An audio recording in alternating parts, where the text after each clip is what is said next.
Episode 15, Making Mistakes. Marilyn Monroe once said, "If I'd followed all the rules, I'd never gotten anywhere." This quote basically sums up my life so far. In episode 4, Respect, of this video series, I tell the story of the first time that I can ever remember feeling disrespected. This moment led to an adolescence filled with the misunderstanding of the word respect, and me not wanting to follow rules that made no sense. At least not to me anyway. Like the idea that the only way to make money is to work for someone else. This idea literally made no sense to me. As I got older and read other people's success stories, I learned that not only was this not true, but that it's just not about not following the rules, or in this case, what the majority of other people do. It was about thinking outside of the box. Steve Jobs said it best: life shrinks and life expands in direct proportion of your willingness to assume risk. Rules are put in place for a reason, because someone at some point did something that had a less than favorable outcome. And so, the rule was created in order to prevent any other misfortunes or mistakes, which is really what rules were made to prevent. Nowadays, I have a healthy respect for rules, but I'm more interested in why they were created in the first place. Why? Well, because the lesson is not in the rule.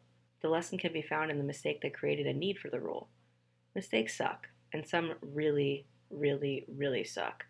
But the best part about making a mistake is learning a very valuable lesson. During my senior year of college, a friend of mine and I created this environmentally friendly mobile auto detailing business. It was such a good idea. It was the closest thing at that point in my life that gave me a taste of what it would feel like to be my own boss, and it felt awesome. We started it right before the economy went bad in 2007, and I think had that not happened, it might have worked, but who knows?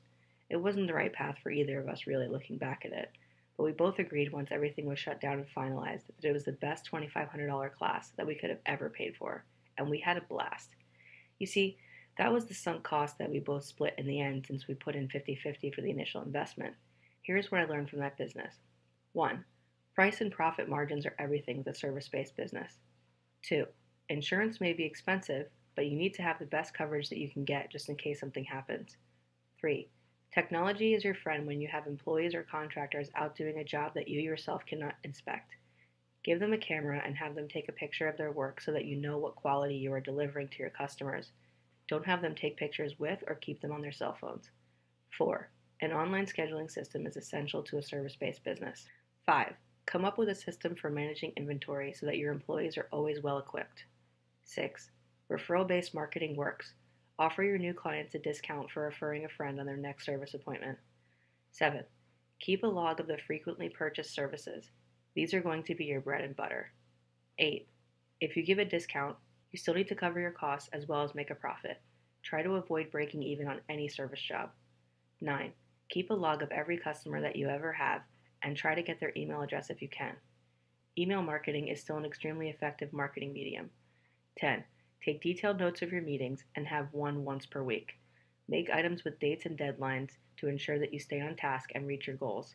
The weekly meeting will help keep you accountable and monitor your progress. All of these 10 rules were created for our business due to a mistake that occurred, or what I like to call them, learning experiences. Some of them, like the insurance one, there was no mistake made, but it definitely saved our butts quite a few times.